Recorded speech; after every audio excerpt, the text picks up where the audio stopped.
حضرت عباس رضی اللہ تعالیٰ عنہ کہ جب قحط پڑ جائے تو حضرت عمر بھی بلائیں، حضرت عباس کو بلاؤ، حضرت عباس کے توسل سے دعا کرے کہ اے رب تجھے واسطہ حضرت عباس کا بارش عطا کر، ابھی دعا کے ہاتھ نیچے نہ آئے اور رب کی طرف سے رحمت برسنے لگ جائے۔ وہ حضرت عباس رضی اللہ تعالیٰ عنہ جن کے بارے میں نبی علیہ السلام فرمائے جب بھی حضرت عباس کو بلانا ہوتا سرکار فرماتے ردو علی ابا عباس، آپ فرماتے میرے ابا جی حضرت عباس کو بلا لاؤ، میرے ابا جی حضرت عباس۔ یہ حضرت عباس کی ہی شان ہے کہ سرکار انہیں اپنے ابا جی فرماتے ہیں کہ میرے ابا جی حضرت عباس کو بلا لاؤ۔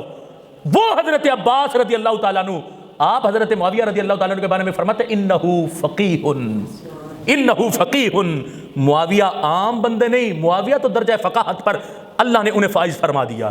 135 صحابہ میں سے جو فقاہت کے درجے پر فائز ہے ان میں سے ایک نام حضرت معاویہ رضی اللہ تعالیٰ عنہ کو ہے، اور ان کو فقیہ ہونے کی شان اپنی زبان سے جس ہستی نے بیان فرمائی ان کو آج بھی حضرت عباس رضی اللہ تعالیٰ عنہ کہا جاتا ہے۔